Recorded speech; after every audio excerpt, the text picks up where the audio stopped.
ओंकारा सब हरि शिव ओंकारा बरहा विष्णु सदा शिव बरहा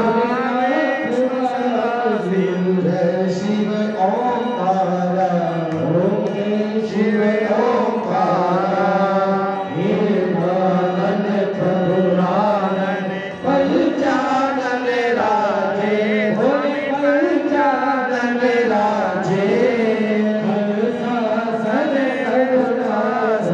हर शासन करुणासन ब्रजवाहन साजे ओम जय शिव ओंकारा दो भुज चार चतुर्भुज दस भुज अति सोहे धने 10 भुज अति सोहे तीनों रूप निरखता रूप निरखता त्रिभुवन जन मोहे ओम जय शिव ओंकारा अक्षमाला रुंडमाला रुंडमाला धारी भोले रुंडमाला धारी त्रिपुरारी कलसारी त्रिपुरारी कलसारी करमाला धारी ओम जय हर हर महादेव श्वेतांबर पीतांबर बागांबर आगे भोले बागांबर आगे सरकारिक बरहादिक सरकारिक बरहादिक भूतादिक सागे ओम जय हर हर महादेव कद मध्य कमंडल चक्र त्रिशूल धरनी भोले चक्र त्रिशूल धरनी सुखकारी दुखहारी सुखकारी दुखहारी जग पालन कारी ओम जय शिव ओंकारा ब्रह्मा सदा शिव जानत अविवेका जानत अविवेका वर्णाक्षर के मध्य वर्णाक्षर के मध्य ये तीनों रेखा ओम जय शिव ओंकारा शिव आरती तो कोई नर गावे भोले प्रेम सहित गावे जगत सुभान स्वामी कहत हरि हर स्वामी मनवांछित फल पावे ओम हर हर हर महादेव ओम जय शिव ओंकारा प्रभु जय शिव ओंकारा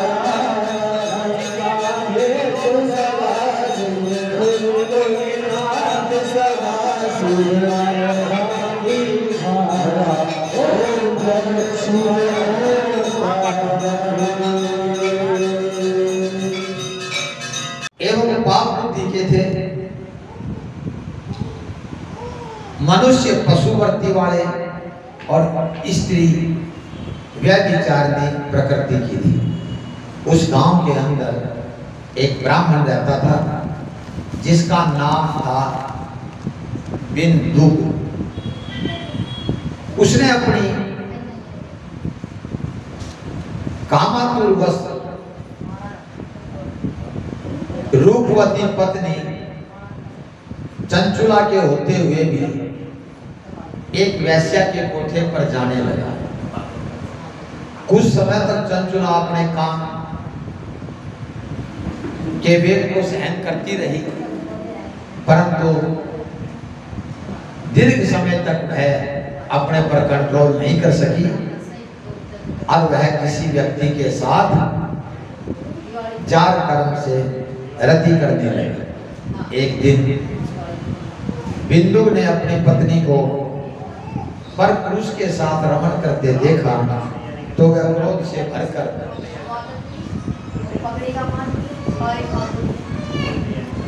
और चंचुला की पिटाई की चंचुला अपने पति से बोली कि जब आप मुझे छोड़कर वैश्यागमन करते हो तो मुझे कितना दुख होता है। जब तक मेरे पास शक्ति थी मैंने अपने काम वासना को कंट्रोल रखा, दीर्घ काल तक मैं नहीं कर पाई और इसलिए अब बिंदु जो है कहता है अपनी पत्नी चंचुला को कि तुम निर्भय होकर के जार कर्म करिए, लेकिन उसके बदले में धन कमाओ और उस धन से हम दोनों का बहुत भला होगा। चंचुला ने अपनी पति की आज्ञा मानकर कुकर के मार्ग पर चलने लगी।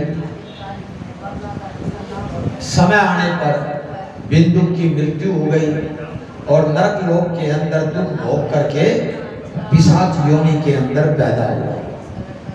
अचानक इसके बाद चंचुला एक बार भ्रमण करती हुई गोकर्ण क्षेत्र में गई और वहां एक मंदिर में जिस प्रकार यहाँ शिव महापुराण की कथा हो रही है वहां पर वह चंचुला जो है शिव महापुराण की कथा तत्चित होकर के सुनने लगी।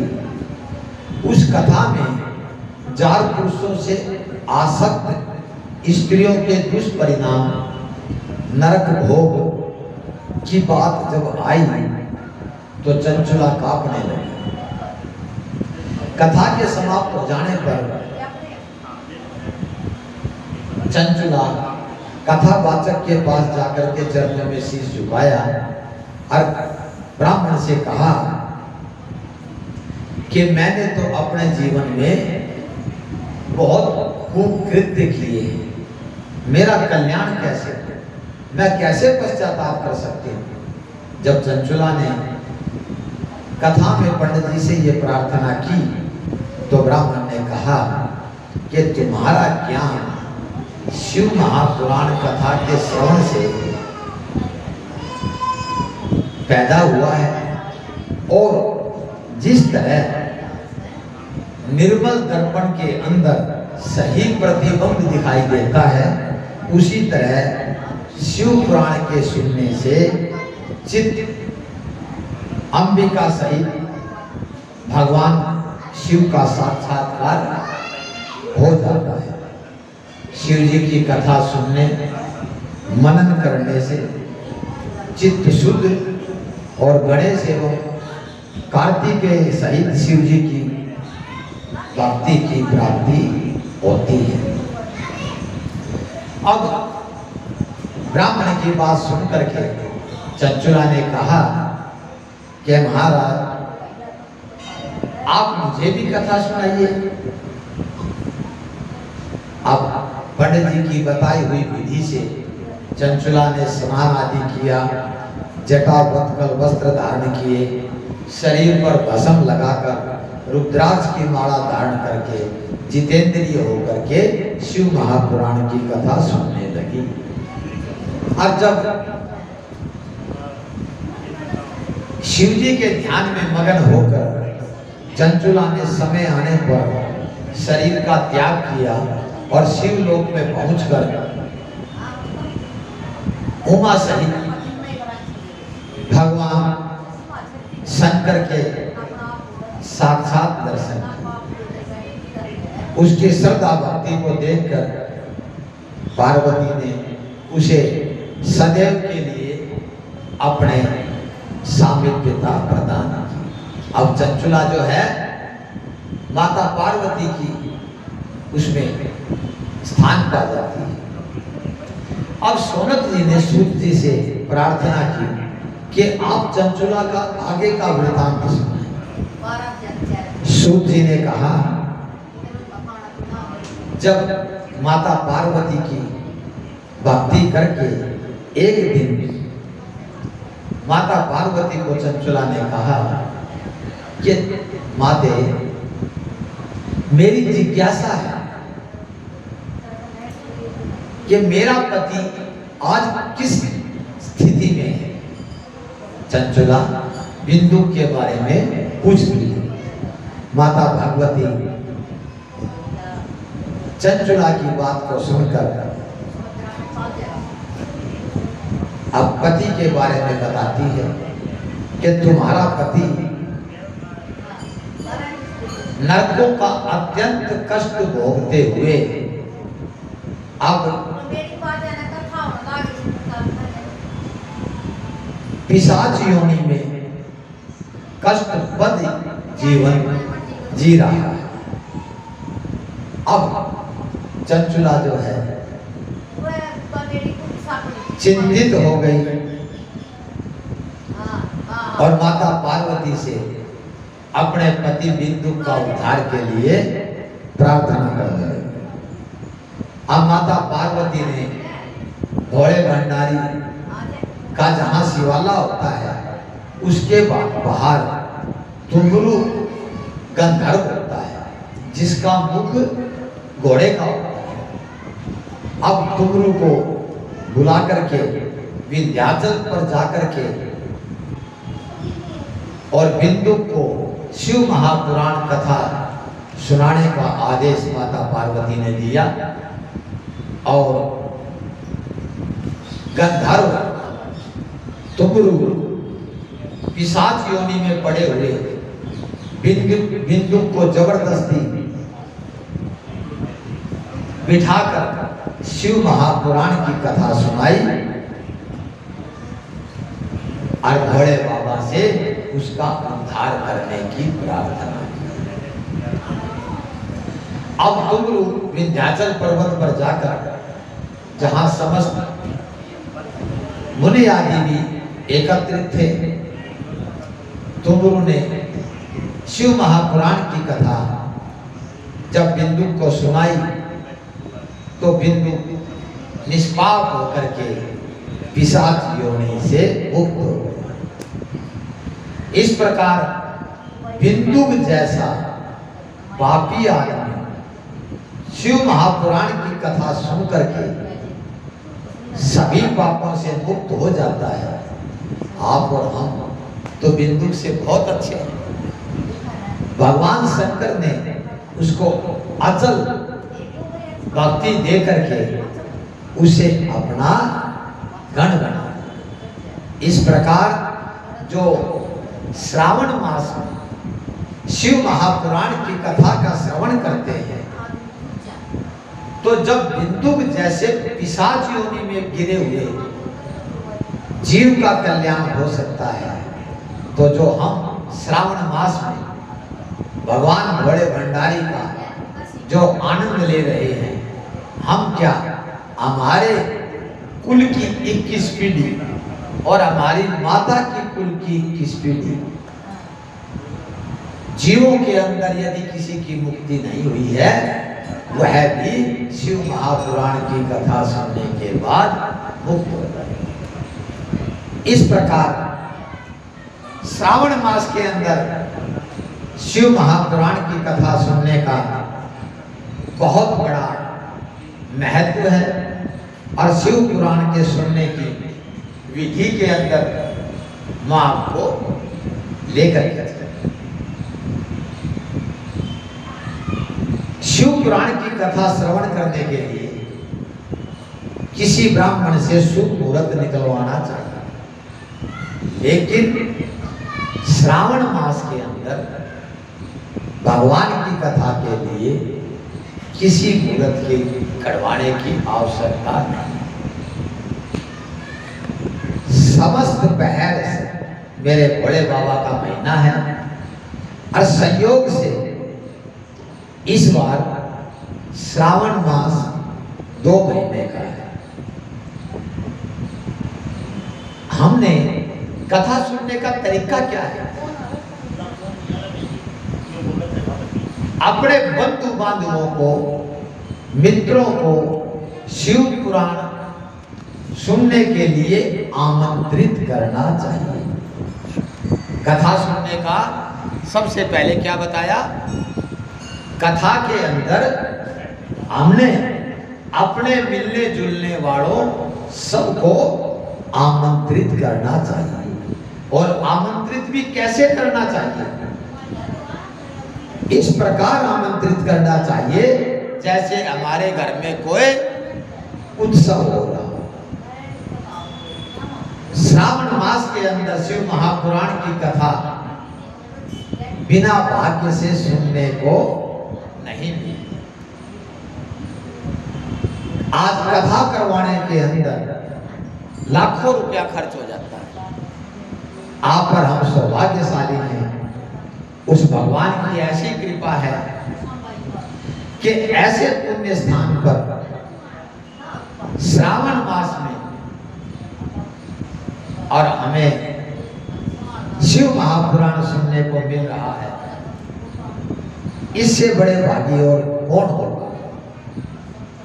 शिवालय, तीर्थ या घर पर भी कथा की व्यवस्था की जा सकती है। भगवान की ऐसी कृपा।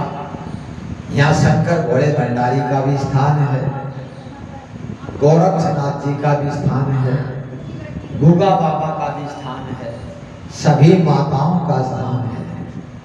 ऐसे तीर्थ स्थान पर शिव महापुराण की कथा भगवान की कृपा से, जिसके आयोजक संयोजक मेरे भोले भंडारी हैं और उसके वक्ता भी भोले भंडारी हैं और उसके श्रोता भी भोले भंडारी हैं और उसका आनंद लेने वाले भोले भंडारी। तो इस प्रकार कथा स्थल को सुंदर चित्रों आदि से सजाना चाहिए।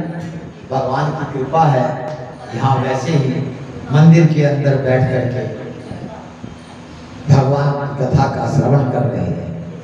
सुंदर मंडप बनाना चाहिए, चारों ध्वजा लगानी चाहिए।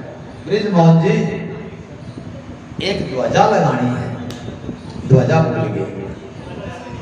हाँ, या यहाँ पर हो तो ध्वजा लगा सकते हैं। वक्ता के लिए उपयुक्त स्थान और आसन होना चाहिए। वक्ता पूर्वाभिमुख या उत्तराभिमुख होना चाहिए। कथावाचक की आयु आदि का विचार नहीं करना चाहिए। शारीरिक अवस्था के भेदभाव को छोड़कर आदर का भाव रखें।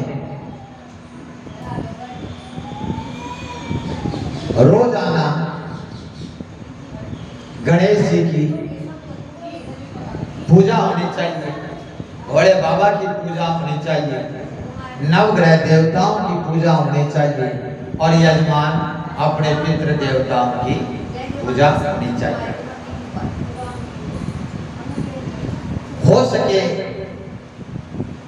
संयम से कथा के दौरान अपना जीवन व्यतीत करें।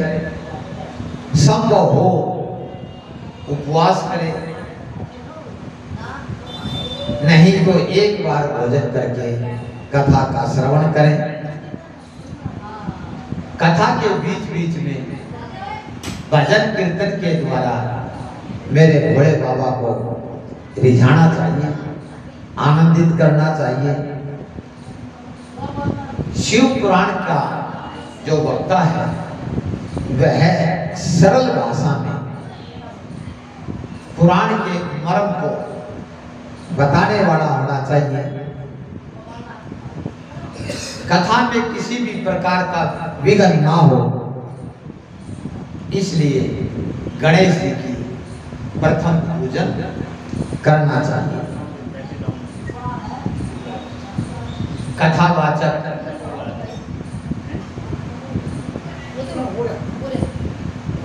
के अंदर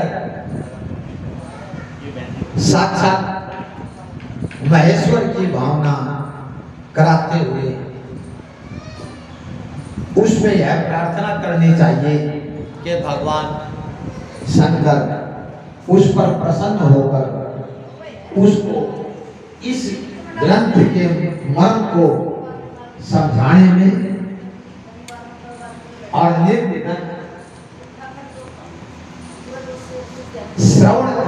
करने की क्षमता प्रदान है।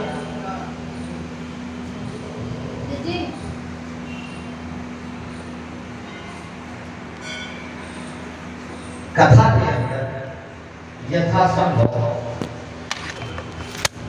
हमें अपनी वाणी की बजाय अपने कानों को ज्यादा जागृत रखना चाहिए और कथा श्रवण का जो फल है वो पूर्ण रूपे हमारे हृदय के अंदर जो मेरे परमात्मा विराजमान है, कानों के द्वारा उनको हम प्रसन्न करते हैं। हो सके यजमान और कथावाचक ब्रह्मचर्य का पालन करना चाहिए, शुद्ध आचरण करना चाहिए, सत्य का पालन करना चाहिए। यजमान को चाहिए कि किसी पंडित के द्वारा पंचाक्षर मंत्र ब्रज मौली 1000 नाम पूरे हो जाए तो पंचाक्षर मंत्र भी हमारा भी इसमें आता है विशेष। ब्रज मोहन जी इस कथा में मेरे बड़े बाबा के 1000 नाम और ओम नमः शिवाय का जाप आप लोगों के कल्याण के लिए करते हैं। यजमान को चाहिए, श्रोता को, कि कथा के उपरांत व्यासपीठ की पूजा करनी चाहिए, अन्न वस्त्र दक्षिणा आदि से पूर्णतः संतुष्ट करना चाहिए। इस प्रकार जो शिव महापुराण को विधि पूर्वक श्रवण करते हैं, निसंदेह दोनों सुखों को वह जीव प्राप्त हो। दोनों सुख कौन कौन से हैं? इस जीवन में जो हमारे को चाहिए साधन संग, और पारलौकिक जब भगवान के दरबार में जाएं तो दोनों सुख हमें मिलते हैं। शिव महापुराण की कथा सुनने के क्या क्या लाभ हैं, इस पर हम विचार करते हैं कि शिव महापुराण की कथा सुनने वाले शारीरिक मानसिक बीमारी से मुक्त हो जाता है। अर्थात शिव महापुराण की कथा जीव को स्वस्थ करने वाली है। दूसरा, शिव महापुराण की कथा सुनने के बाद अगर घर में किसी चीज का अभाव आप महसूस करते हो तो वो अभाव आपका समाप्त हो जाएगा। शिव महापुराण की कथा सुनने के बाद इन्हीं 7 दिनों के अंदर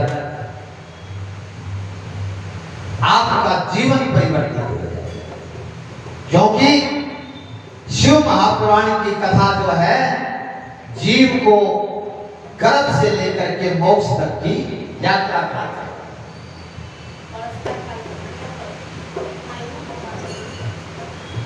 अगर किसी कारण से घर में कलह है, शिव महापुराण की कथा सुनने के बाद घर के अंदर कलह नाम की चीज नहीं रही।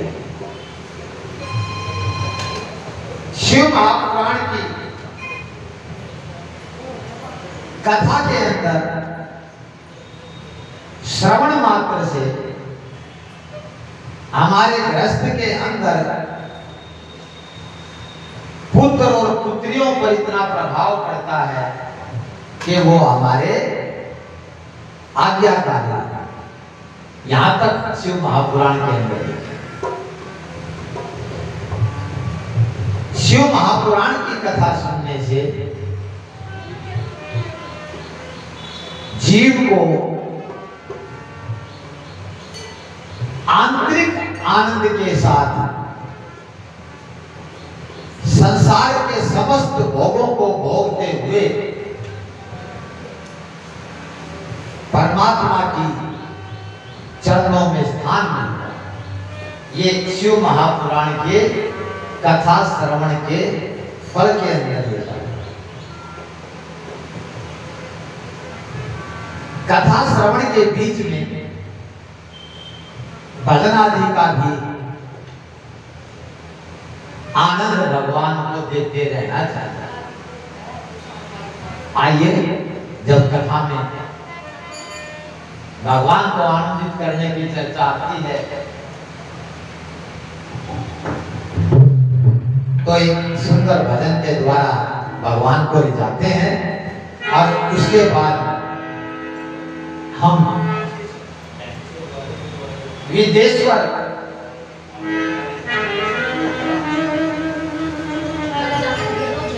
संहिता के प्रथम खंड के अंदर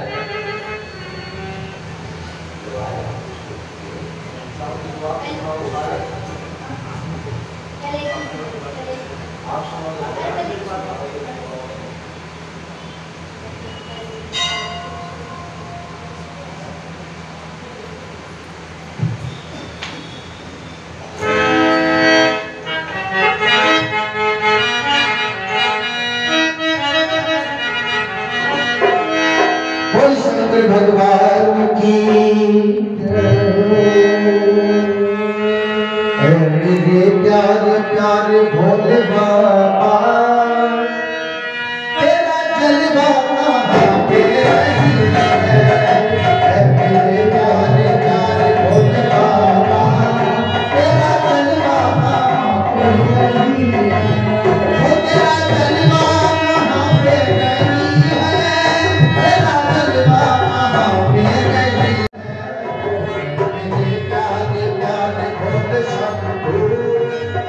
जलवा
होगी।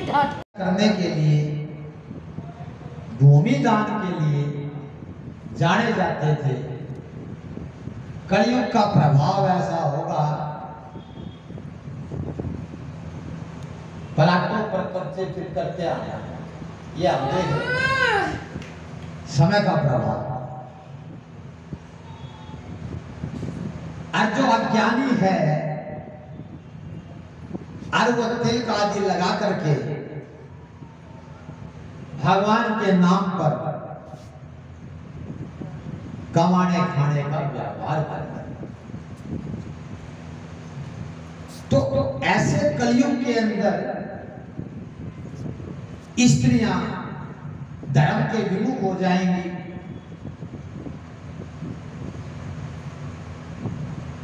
पत्नियां पति के विमुख हो जाएंगी, प्रेमी आदमियों के साथ रहेंगी, नृत्य रुग्ण बीमार रहेंगी, और उनको छुटकारा दिलाने वाला वो। ये कलयुग का प्रभाव शिव महापुराण में शुरू में ही आता है। मुनियों की है बात सुनकर के सूत जी ने भगवान शंकर का ध्यान दे करके कहा, और आप देख भी सकते हो, हमारे देखते देखते जब हम बच्चे थे तो हम अपने पिताजी से ऐसे डरते थे। आज कलयुग का इतना प्रभाव है, अगर बाप को अपने पुत्र को कुछ कहना पड़ता है तो वह सोचता है मैं ये बात अपने पुत्र को कहूं या न। माता पिता की ये हालत हमारे देखते देखते, जब हम स्कूल में पढ़ते थे तो अध्यापक पढ़ाई के मामले में जितना मर्जी डांट देते थे, कभी कोई गाना देने वाला नहीं था।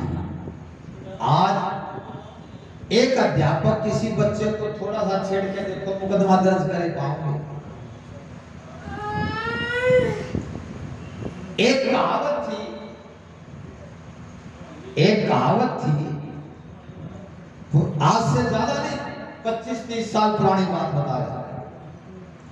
आम घरों के अंदर कि भाई जो सास है वह तो काठ की भी बुरी हो सकती, अर्थात बहू जो है वो सास से डरती थी। आज हमारी हालत ये है, बहू से सास डरती है, कहीं या जेल के अंदर लांडा कड़छे की दाल नहीं खुआ दे। ये हालत हमारे घरों की है। तो कलयुग का प्रभाव बढ़ता जा रहा है, और इस प्रभाव को हमारे पर उसका प्रभाव न पड़े, इसके लिए हमें क्या करना चाहिए? शिव महापुराण के अंदर स्पष्ट लिखा है, कलयुग के अंदर पापों को नाश करने वाला परमार्थदायक शिव महापुराण की कथा का जो आसरा लेगा उसके घर में कलयुग का प्रवेश नहीं होगा। आप कितने सौभाग्यशाली हैं, इस पावन भूमि पर, इस तीर्थ स्थान पर श्रावण मास के अंदर शिव महापुराण की कथा मेरे प्रभु के द्वारा निश्चित की गई कथा का हम श्रवण कर रहे हैं। इसके पढ़ने से और इसके सुनने से मुक्ति मिल जाती है। ये व्यास जी का कहना है। यदि जीव शिव महापुराण का एक से आधा श्लोक भी यदि पढ़ता है तो वह पापों से मुक्त हो जाता है। और जो व्यक्ति सावधानी पूर्वक पूरा पाठ मन लगा करके इस कथा का श्रवण करता है तो वह जीव जीवन मुक्त हो जाता है। इसका श्रवण करने वाले को एक अश्वमेध यज्ञ का फल प्राप्त होता है। भगवान शिव ने स्वयं उपनिषद रूपी समुद्र से मंथन करके शिव महापुराण को निकाला है। इसलिए जो शिव महापुराण की कथा का पान करेगा वह संसार के समस्त भोगों को भोगते हुए मुक्ति को प्राप्त करेगा। शिव महापुराण जीव को मुक्ति और मुक्ति दोनों देगा। अब पहले शिव महापुराण के अंदर 1,00,000 श्लोक थे, लेकिन कलयुग के अंदर जीव की आयु इतनी कम है, इसलिए मेरे भोले बाबा ने शिव महापुराण के अंदर अब 24,000 श्लोक मिलते हैं। 7 संहिताएं हैं। इन 7 संहिताओं में जीव के जीवन का कल्याण करने के लिए समस्त साधन बताए गए हैं। इसके बाद ब्रह्मा जी उपदेश देते हैं कि ब्रह्मा जी कहते हैं कि साध्य लेने के लिए शिवपद है और इसका साधन जो है मेरे भोले भंडारी की सेवा है। इस संसार के अंदर जो जैसा करता है वैसे फल की उसको प्राप्ति होती है। कान से सुनना, मुंह से कहना और मन से मनन करना भी एक महान साधन है।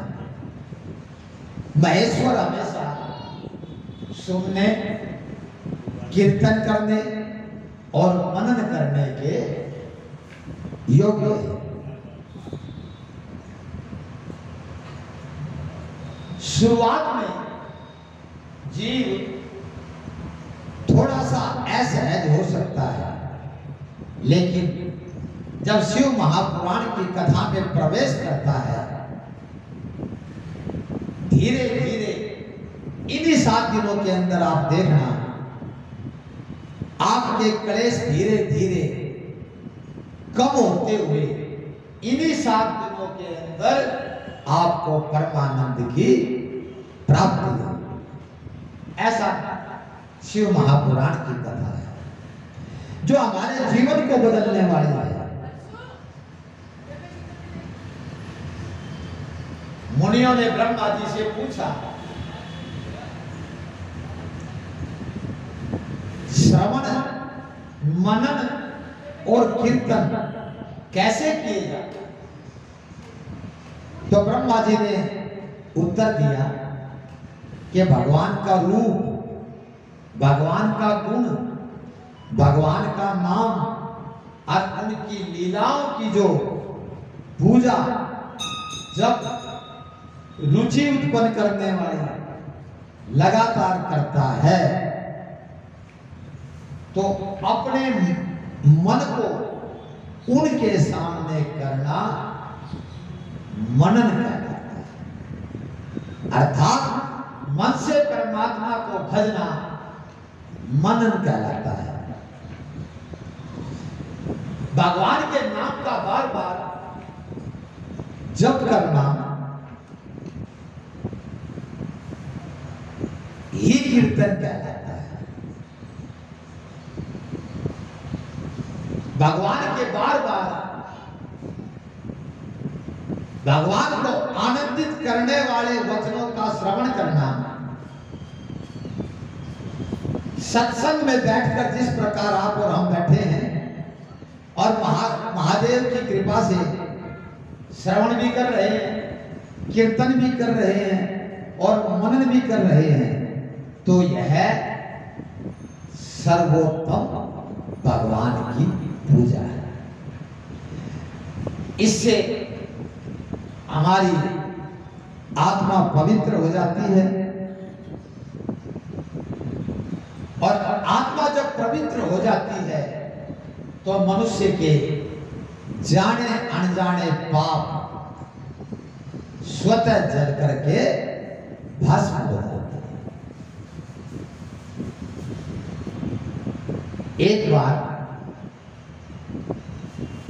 व्यास जी तप कर रहे थे, सनत कुमार आदियों ने पूछा कि शिव जी तो आपके प्रत्यक्ष सहायक हैं, तो आप तप क्यों कर रहे हो?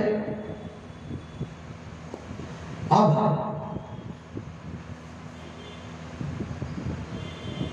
कहते हैं शिव जी की आज्ञा से कि नंदीश्वर ने मुझे बताया था कि शिव जी के कीर्तन श्रवण मनन के द्वारा ही मुक्ति संभव है, क्योंकि मेरे भोले बाबा ही मुक्ति के दाता हैं। अतः व्यास जी आप भी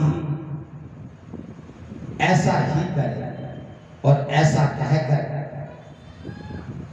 सनत कुमार जी चले गए।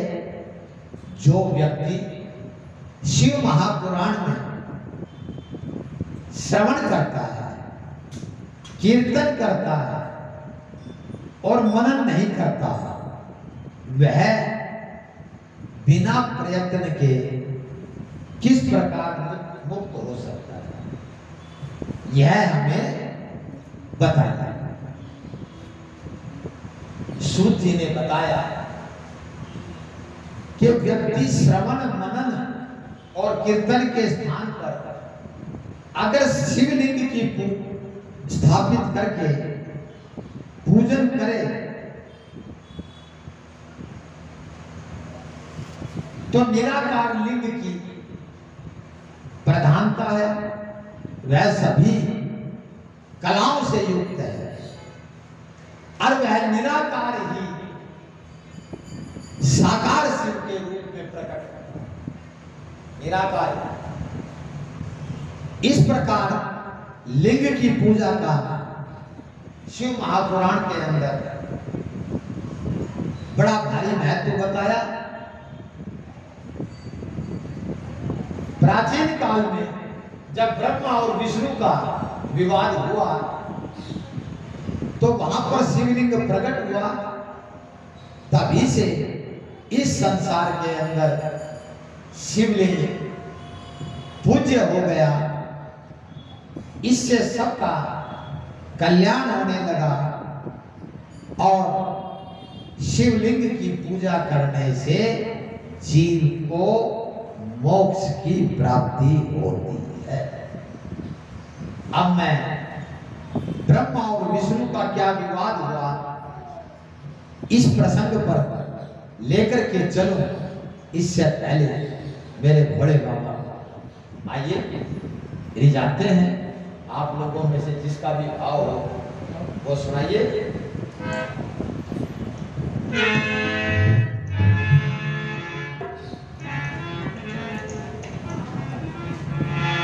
बोली जगदम्बे मात की जय हो।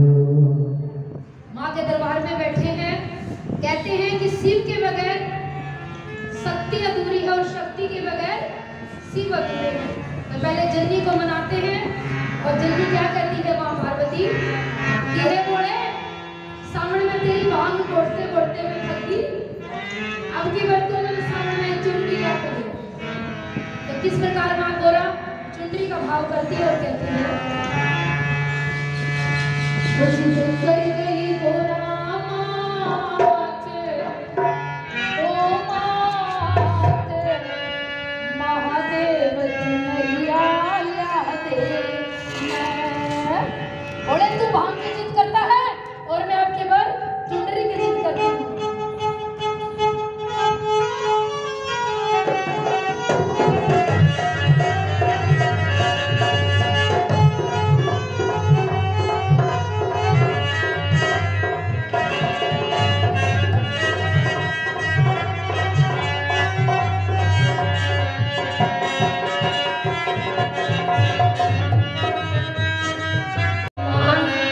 जित कर गई गोरा मात, ओ मात महादेव चुनरिया लादे ने।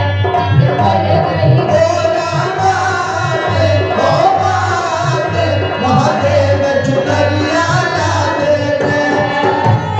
ताली बजा के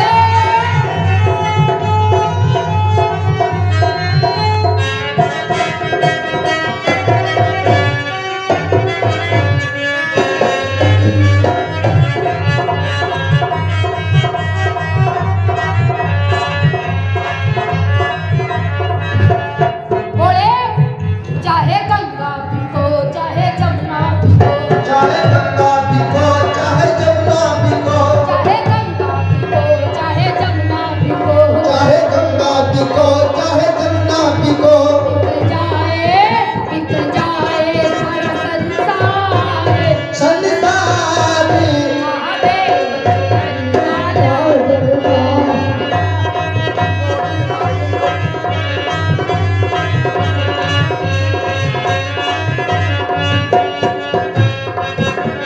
लादे ने महादेव चुनरिया लादे ने।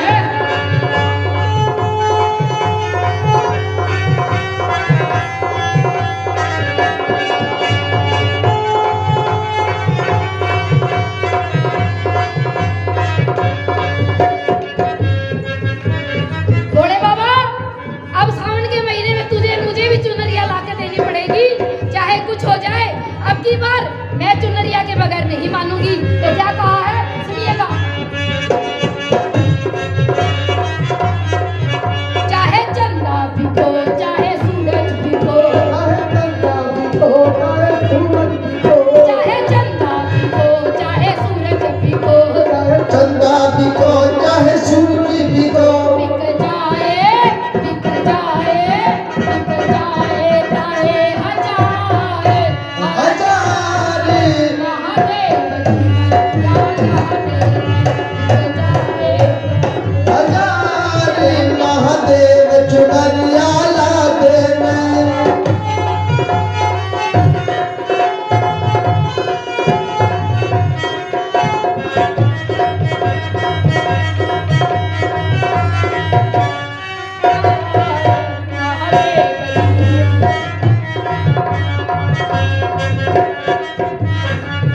चाहे डमरू बिको त्रिशूल बिको, चाहे डमरू बिको त्रिशूल बिको, चाहे डमरू बिको त्रिशूल बिको, चाहे डमरू बिको त्रिशूल बिको। बिक जाए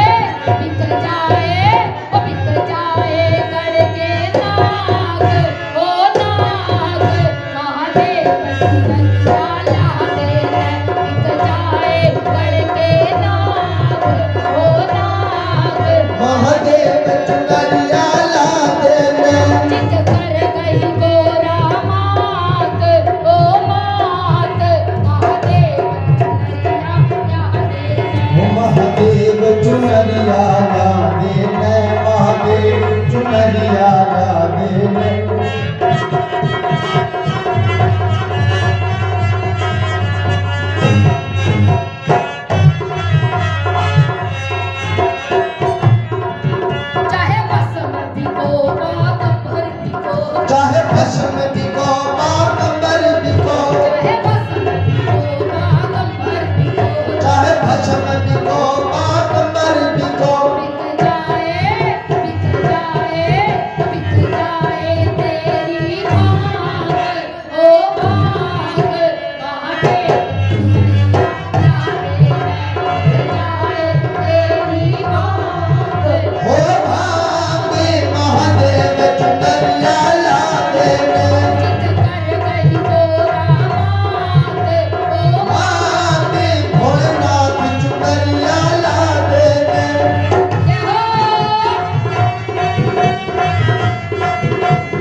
प्यारी लगो, तुम हमको बड़ी प्यारी लगो, थोड़ी तुम हमको बड़ी प्यारी लगो, थोड़ी तुम हमको बड़ी प्यारी लगो।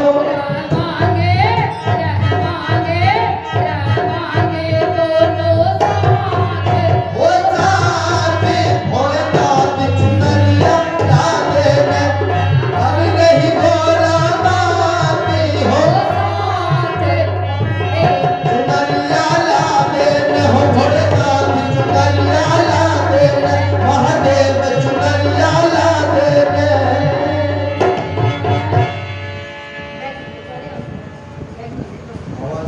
देखिए हमारे बहुत ही अच्छे साथी कुशाल भाई, जब मैं चुनाव लड़ा करता था उसके बनाने वाले साथी आज कथा का प्रथम दिन अभी 1 घंटा पहले प्रथम बार से शुरू हुआ है। आज कथा में परिवार सहित आए हैं। एक भजन सुनाने का मन है क्या? अब तो मैडम से आ जाओ। तो हालांकि किसी को सूचना तो नहीं दे पाए कथा की। आज सुबह ही बापू की पंचायती मंदिर में कथा का समाप्ति के बाद 11 बजे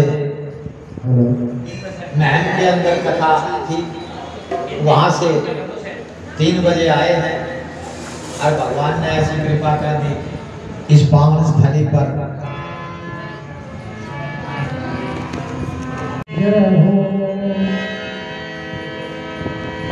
सभी पीछे पीछे भगवान का उच्चारण करेंगे। मैं तो यहाँ पे गुगा पीर का माथा टेकने के लिए आया तो मैंने इनका नाम पढ़ लिया। जी जी। तो मैंने जैसे ही परिवार में बात की, मैंने कहा भी चलना है वहाँ पे जरूर। ये बिटिया भी आई हुई है, काली जींस में जा रही है पीछे ही। वही तो परिवारिक मेंबर है।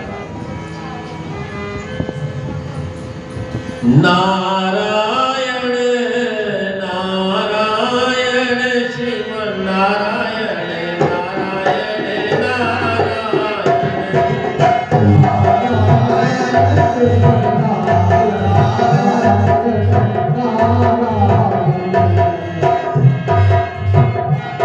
अब इस भजन में सभी देवताओं को बुलाएंगे, जरा ध्यान देना,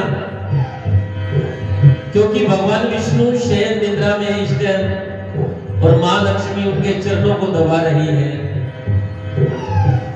वही हम भी थोड़ा बहुत भगवान आंख थोड़ी सी खोले जिससे सभी का कल्याण हो, विश्व का कल्याण हो। नारायण नारायण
हम नारायण का या लक्ष्मी का किसी भी देवता का या गुरु का नाम लेते हैं तो वो भंडारा बन जाता है।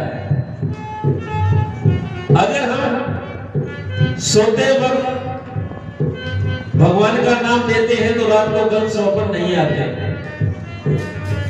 हमारे गुरु जनार्दन जी कहते हैं, सोवे कृष्ण कृपा ही कहकर ले आनंद मोदी है भरकर, खोटे स्वप्न तहा को नहीं, कृष्ण कृपा राखो माही। इस महीने में, अगले महीने में, जैसे इस महीने में तो भगवान शिव और अगले महीने में भादों में भगवान कृष्ण, उससे अगला महीना हमारे पितृपक्ष का, उससे अगला महीना हमारे माता दुर्गा का, उससे अगला महीना होली अष्टमी का, धनतेरस का, महालक्ष्मी का, फिर भगवान जाग जाते हैं, मिटम सारे राज्य होती है। तो भगवान कहते हैं देव उठनी 11 को फिर उठ जाते हैं। खाते नारायण पीते नारायण, खाते नारायण पीते नारायण, खाते नारायण पीते नारायण, खाते नारायण पीते नारायण, बैठे नारायण नारायण नारायण, बैठे नारायण नारायण नारायण, श्रीमन नारायण नारायण नारायण, श्रीमन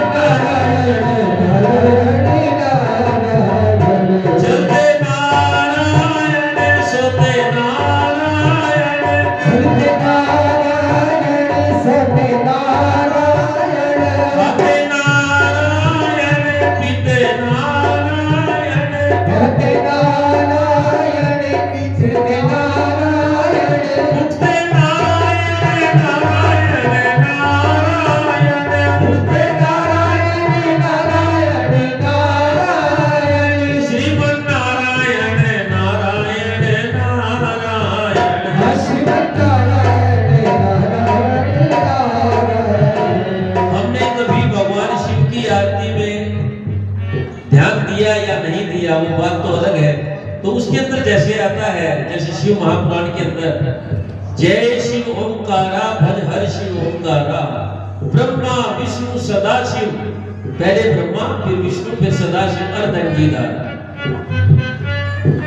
भगवान शिव ने पूरी सृष्टि को मिलाकर रखा। जब भी वो महादेव बने, शिव पुराण के अंदर बहुत चीजें हमारे गुरु जी बताएंगे। तो अंतिम लाइन नारायण नारायण, नारायण शिव नारायण, शिव नारायण नारायण नारायण, शिव नारायण नारायण नारायण, भगवान नारायण नारायण नारायण, भगवान नारायण नारायण नारायण। और सतगुरुदेव भगवान की जय हो। कुशल भाई नाम कर दिए हमारे ओम प्रकाश वशिष्ठ जी बाबा की हाजिरी में आए हुए हैं। उनकी भी एक रचना आप लोगों को सुनाते हैं, फिर मैं आज की कथा थोड़ी कथा पढ़ लेनी, बीच में फिर मालूम। चलो। ब्रह्मा विष्णु विवाद की कथा के अंदर मैं आपको लेकर के चलूं। एक बार ब्रह्मा जी को अभिमान हुआ कि मैं ही सृष्टि का कर्ता धर्ता हूँ, पिता मैं हूँ। और विष्णु से जाकर के जब कहते हैं, और भगवान विष्णु जब कहते हैं कि मेरी नाभि कमल से उत्पन्न हो और तुम्हें मेरे को ही इस प्रकार अहंकार दिखा रहे हो, यह तुम्हें शोभा नहीं देता। ब्रह्मा विष्णु का जब ज्यादा तकरार रही तो मेरे भोले बाबा ने एक शिवलिंग की स्तंभ बनाया तेज बड़ा, और भगवान विष्णु जो है वराह का अवतार लेकर नीचे की तरफ जाते हैं और हंस पर विराजमान होकर के ब्रह्मा जी ऊपर जाते हैं। और न तो ब्रह्मा जी को उस स्तंभ का अंत मिला और न विष्णु जी को अंत मिला, लेकिन ब्रह्मा जी जब वापिस आए तो केतकी का फूल लेकर के आते हैं और कहते हैं कि मैंने स्तंभ का अंत पा लिया। और विष्णु भगवान आकर के कहते हैं कि मुझे अंत नहीं मिला। भगवान शंकर के चरण पकड़ करके प्रणाम करते हैं। भगवान शिव खुश होते हैं और ब्रह्मा जी का अभिमान भंग करने के लिए भगवान ने केतकी को और ब्रह्मा जी को दंड दिया और दंड के रूप में ब्रह्मा जी का एक सर जो है वो हटा दिया और कहा तुम पूजन के स्थान से हटाए जाते हो। और इस प्रकार हम देखते हैं संसार के अंदर ब्रह्मा जी की पूजा प्रत्येक स्थान पर नहीं होती। अब शिव जी ज्ञान देते हैं। केतकी को भी कहते हैं कि तुमने झूठ का सहारा लिया, इसलिए केतकी का फूल जो है मेरे शंकर भगवान पर नहीं चढ़ता। और जब शिव जी ज्ञान दे रहे थे और वो स्तंभ प्रकट किया, सौभाग्य से उस दिन का नाम शिवरात्रि पड़ा। यह बड़ा पवित्र दिन है। इस शिवरात्रि के दिन 14 को जो लिंगेश्वर की पूजा करेंगे वे संसार से मुक्त हो जाएंगे।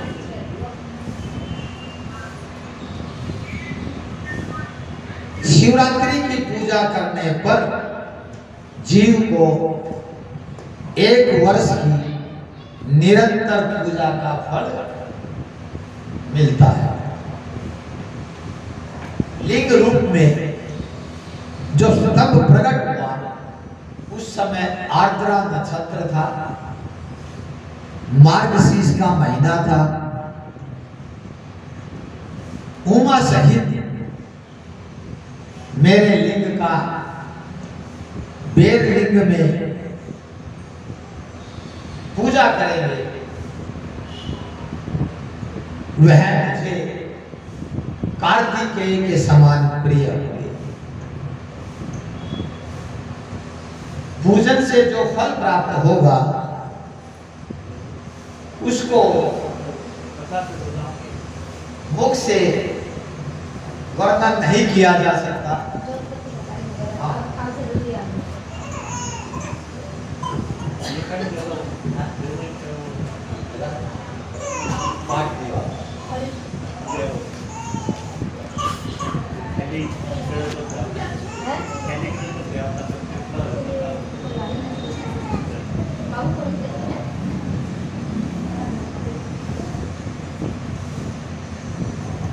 जो व्यक्ति मुझ परमेश्वर की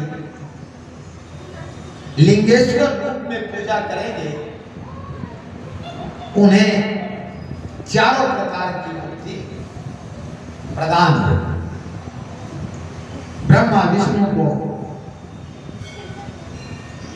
मेरे भोले बाबा उपदेश देते हैं कि सृष्टि, स्थिति, अहंकार, तिरोभाव और अनुग्रह, ये सारा संसार इन पांचों के अंदर ओतप्रोत है। और मेरे भोले बाबा के 5 मुख हैं, एक एक मुख से इन पांचों कार्यों को मेरे प्रभु करते हैं।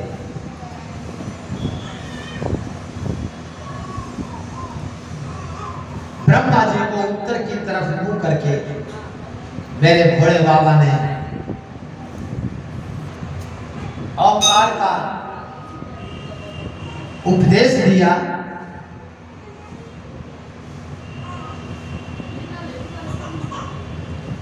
ओंकार का उपदेश दिया है मेरे भोले बाबा ने।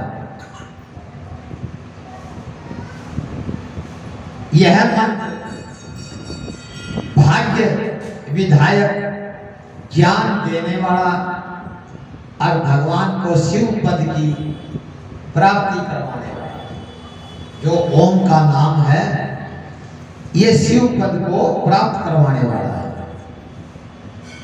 अब शिवलिंग के स्थापना की विधि का वर्णन आता है। मट्टी, पत्थर, दो आदि के सांचे से धातुओं का 12 अंगुल चौड़ा और 25 अंगुल लंबा लिंग का निर्माण करना चाहिए। कई लोग उमा को भगवान की गोदी में बिठा करके पूजा करते हैं। गुरु से पूछकर स्नान आदि करके भस्म आदि लगा करके भगवान का नैवेद्य आदि से पूजन करना चाहिए। पंचाक्षर मंत्र पुरुष ओम नमः शिवाय और माताएं नमः शिवाय का जाप करें। तो इस शिव पुराण की कथा को सुनते सुनते जब माताएं नमः शिवाय और पुरुष ओम नमः शिवाय का जाप करेंगे तो इन 7 दिनों के अंदर ही जीव के साथ चमत्कार हो जाता है। शिव पुराण इसका प्रत्यक्ष प्रमाण है। अब शिव के क्षेत्रों का वर्णन की कथा आती है। या तो नदी का तट हो, पहाड़ की ऊंचाई हो, और भगवान ने तो यहां तक कहा है जहां जीव का मन परमात्मा में लगे उससे बड़ा चारों से निवृत्त होकर दातुन आदि करके यदि नदी है कमर तक या कंठ तक खड़े होकर के स्नान करना चाहिए। और नदी के अंदर यदि घुटने तक का जल है तो मंत्र बोल करके स्नान करना चाहिए। इसके पश्चात तीर्थ के जलों से देवों का अभिषेक करना चाहिए और वस्त्र पहनकर पितरों का तर्पण करना चाहिए। आचमन, संध्या, उपासना, गायत्री का जप करें। जो मनुष्य तीनों संध्याओं में सूर्य उदय पर, दोपहर को 12 और 1 के बीच में और शाम के सूर्यास्त के समय, तीनों समय और शाम की संध्या में पश्चिम की तरफ मुख करके अपनी आमदनी का 3 भाग करके खर्च करें धर्म में वृद्धि के लिए तथा भोग धर्म में चित्त को बढ़ाने के लिए और बचत का कोष नियत करें। थोड़े में निर्वाह करने की आदत डालें। कृषि कार्य के धन में से 10वां भाग देना चाहिए और व्यापार के धन में से 6ठा भाग परोपकार में लगाना चाहिए। यथाशक्ति याचकों को दान करना चाहिए। अगर क्रोध करने वाली कोई बात है तो उसका प्रयोग नहीं करना चाहिए। भगवान को आनंदित करने के लिए कथा करते हैं। इसके बाद यज्ञ आदि की विवेचना का वर्णन आता है। जब हम ब्रह्मचर्य का जो पालन करते हैं यह भी यज्ञ है। और शादी के बाद विवाह के अंदर जो अग्नि होती है उसी दिन की अग्नि से आजीवन अग्नि का प्रयोग करते थे। लेकिन आज तो ये गैस के चूल्हों ने सब कुछ खत्म कर दिया। भगवान शिव ने रविवार को सबसे पहले बनाया और फिर सप्ताह के 6 दिन बनाए और प्रत्येक दिन की पूजा का अलग अलग विधान है। पाप के प्रायश्चित के लिए यदि कोई हमारे से जाने अनजाने में पाप हुआ है, उसके प्रायश्चित के लिए रविवार के दिन शंकर भगवान की पूजा करें। लक्ष्मी प्राप्ति के लिए भगवान शंकर की सोमवार को पूजा करें। रोगों की शांति के लिए मेरे भोले भंडारी से मंगलवार के दिन प्रार्थना करें और काली आदि का भजन पूजन करें और बुधवार को श्री विष्णु भगवान की पूजन करें और गुरुवार को आयु की वृद्धि के लिए भगवान का पूजन करें और शुक्रवार को भोगों का इच्छुक व्यक्ति भगवान की व्रत रखे और भगवान भोले भंडारी का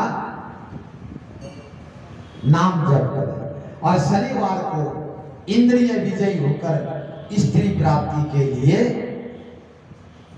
भगवान की पूजा करें। तो अब समझिए, अगर संसार में किसी चीज का अभाव है तो शुक्रवार के दिन भगवान शंकर के चरणों में प्रार्थना करोगे तो आपका अभाव दूर हो जाएगा। और शनिवार के दिन यदि किसी लड़के की शादी नहीं या लड़की की शादी नहीं होती तो शनिवार के दिन भगवान के चरणों में प्रार्थना करोगे तो निश्चित तौर पर कोई बाधा होगी तो वह खुल जाएगी। अब स्थान काल का निरूपण का वर्णन आता है। सूत जी ने कहा कि यज्ञ के लिए यज्ञ भूमि, ग्रह, अपना घर, सागर का तट, नदी का तट उत्तम होते हैं और इनसे 10 गुना ज्यादा पर्वत की चोटी होती है। और सबसे उत्तम तो वह जगह है जहां पर भगवान हमारे मन को लगाए। इस प्रकार पूजा के पात्र होते हैं।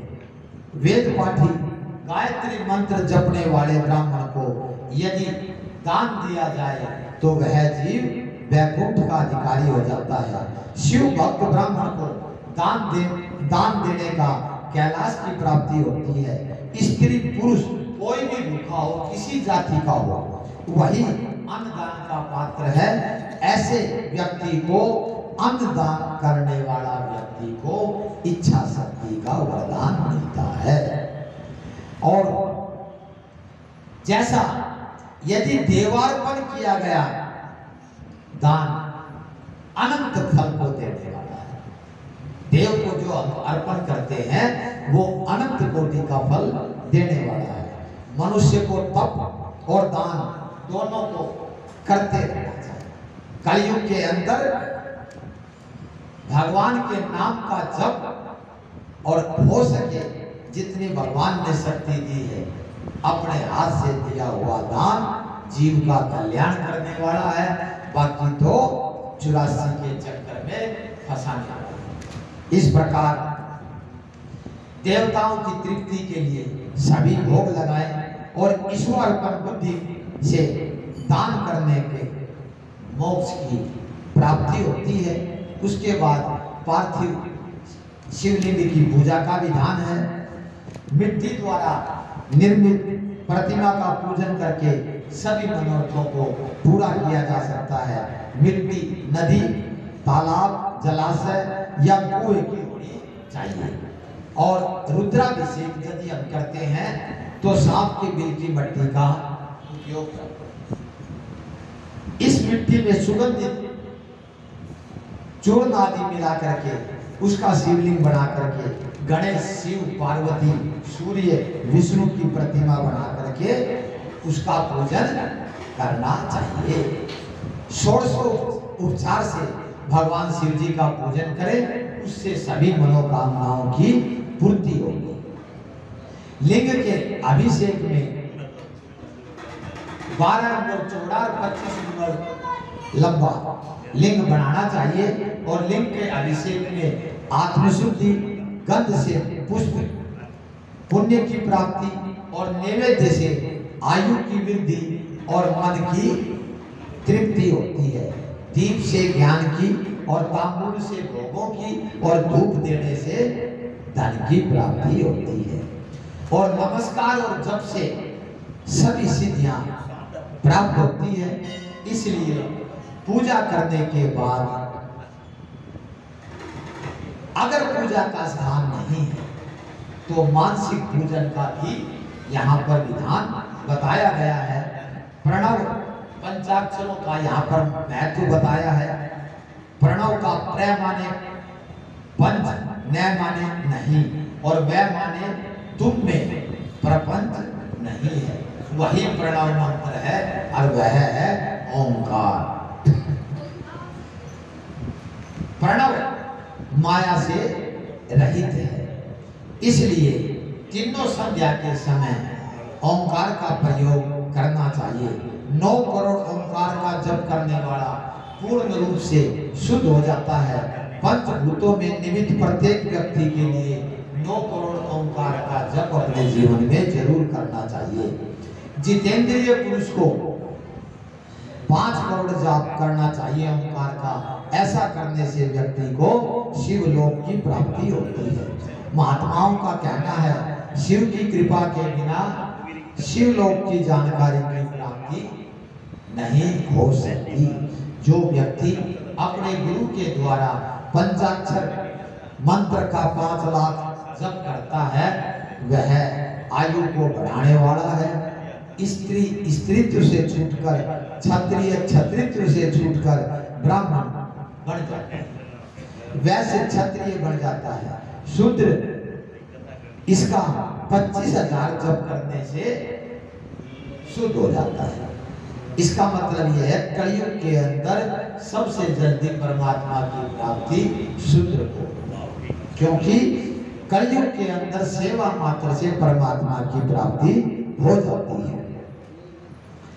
और जो इस अध्याय का अध्ययन करके भगवान भोलेनाथ की अद्भुत कृपा को पाता है और सिद्धियों को प्राप्त करता है, इसके बाद बंधन और मोक्ष की कथा के बाद मैं कथा को विश्राम दूंगा। मन, बुद्धि, अहंकार और 5 तन मात्राएं, ये 8 प्रकृति है।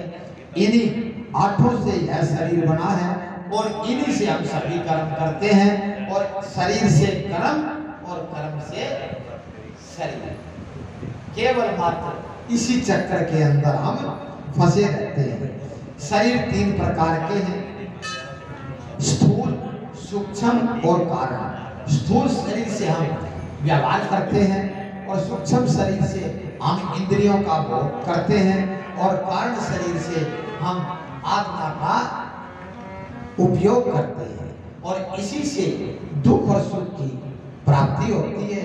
जीव कर्म रूपी डोर से बंधा हुआ है। 3 देह युक्त इस चक्राकार के अंदर जीव घूमता रहता है।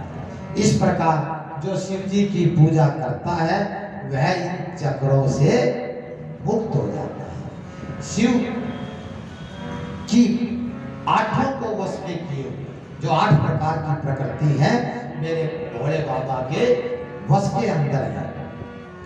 जो प्राणी शिव जी की वेद या लिंग में पूजा करते हैं शिव जी उन पर प्रसन्न होते हैं। और लिंग के प्रकार बताए हैं। वैसे तो लिंग अनेक हैं परंतु एक स्वयंभू लिंग जो अपने आप प्रकट हुआ, बिंदु लिंग प्रतिष्ठित लिंग जिसमें प्राण प्रतिष्ठा की गई, तथा 4 लिंग तो ये हो गए और 5वां गुरु लिंग के रूप में मान्यता है। इन 5 लिंग की पूजा करनी चाहिए। और जो इन 5 लिंग की पूजा करता है प्रतिदिन और विशेष रूप से श्रावण मास के अंदर जो भगवान भोले की शिव महापुराण की कथा का श्रवण करते करते भगवान की तीनों संध्या करते हुए पूजन करता है वह देही, देवी और भौतिक इस संसार के अंदर 3 ही दुख है, चौथी प्रकार का कोई दुख नहीं है। तो इन तीनों प्रकारों के दुखों से मुक्ति प्राप्त करता है। आइए मैं आज की कथा का विश्राम करवाऊं, इससे पहले एक ओम प्रकाश जी का, वशिष्ठ जी का भजन सुनते हैं और फिर आरती, उसके बाद हम आरती करेंगे, सभी प्रसाद लेकर के जाएंगे।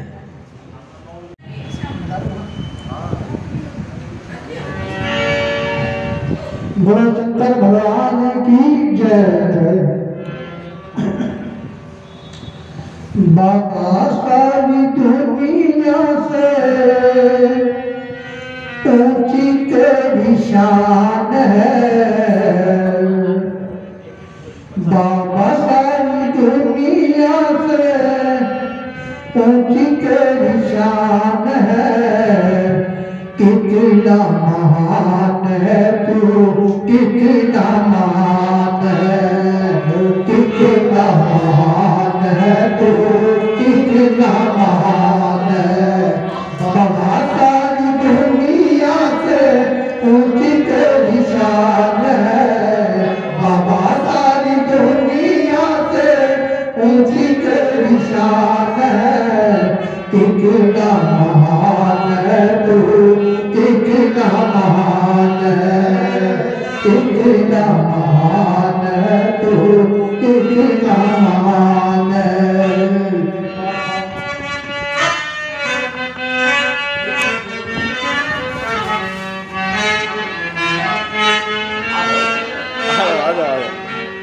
आपके भाव बड़े प्रसाद जोड़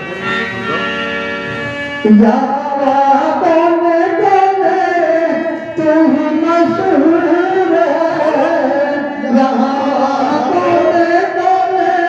तू मशहूर है। निकट से निकट दूर से भी दूर है। निकट से निकट दूर से भी दूर है। तुझ में समाया हुआ सकल जहान है। तुझ में समाया हुआ सकल जहान है। कितना महान है तू, कितना महान है, कितना महान है तू, कितना महान है।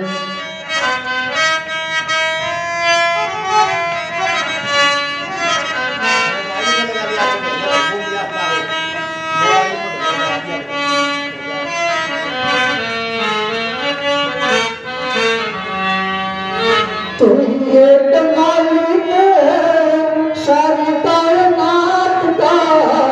तू एक मालिक है सारी कायनात का। तू मेरी प्यारियों का, तारों की जमात का। तू मेरी प्यारियों का, तारों की जमात का।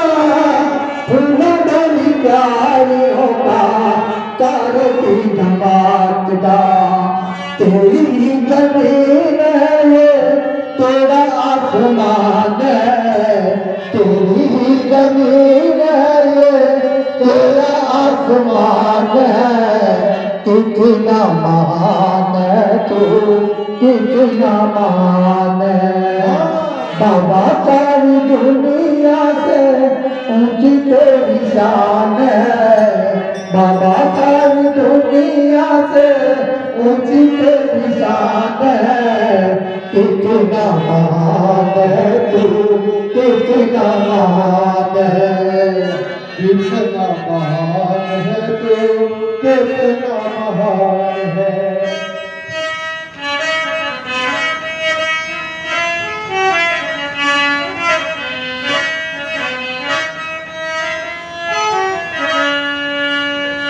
सभी ने जो रंग देखे सभी तेरा रंग है। सभी ने जो रंग देखे सभी तेरा रंग है। जग में अनेक तेरे पालने का ढंग है। जग में अनेक तेरे पालने का ढंग है। जग में अनेक तेरे पालने के ढंग है। तुझको तो छोटे बड़े सबका ही जान है, तुझको तो छोटे बड़े सबका ही जान है। कितना महान है तू, कितना महान है, कितना महान है तू, कितना महान है। बाबा सारी दुनिया से ऊंची तेरी शान है, बाबा सारी दुनिया से ऊंची तेरी शान है। कितना महान है तू, कितना महान है। बोलो शंकर भगवान की जय।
रखता त्रिभुवन जन मोहि। ओम जय शिव ओम अक्षमाला रुंडमाला रुंडमाला धारी भोले रुंडमाला धारी। त्रिपुरारी कलसारी त्रिपुरारी कलसारी करमाला धारी। ओम जय हर हर महादेव। एकांबर बागंबर आगे भोले बागंबर आगे। सरकाधिक बरहाधिक सरकाधिक बरहाधिक भूताधिक सागे। ओम जय हर हर महादेव। कदे मध्य कमंडल चक्र त्रिशूल धरती भोले चक्र त्रिशूल धरती। सुखकारी दुखहारी सुखकारी दुखहारी जग पालन कारी। ओम जय शिव ओंकार। ब्रह्मादेशु सदाशिव जानत अविवेका बोले जानत अविवेका। वर्णाक्षर के मध्य वर्णाक्षर के मध्य ये तीनों एका। ओम जय शिव ओंकार। शिव गुरुआदि की आरती जो कोई नर गावे भोले प्रेम सहित गावे।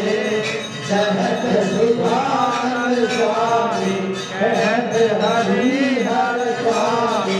मन वांछित फल पावे ओम हर हर हर महादेव। ओम जय शिव ओंकार। प्रभु जय शिव ओंकार।